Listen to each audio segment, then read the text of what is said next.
But from our perspective, particularly because we do have a lot of complex cases and a lot of high-risk situations where folks have had a number of previous head injuries and they're going back to potentially high-risk sport like football, we want to have sensitive tools that if we're seeing that some things appear to still be off, we can give them some extra time to fully recover. And in those cases, again, anecdotally in some of our early clinical research that we're doing here, we're seeing that these things are normalizing. It's just taking a little bit longer.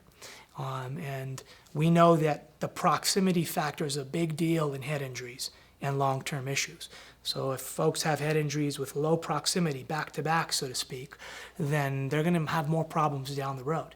So it makes a lot of sense to utilize tools, particularly in high-risk athletes, to really try to space out the proximity factor or the risk factor that they have if they're not fully recovered.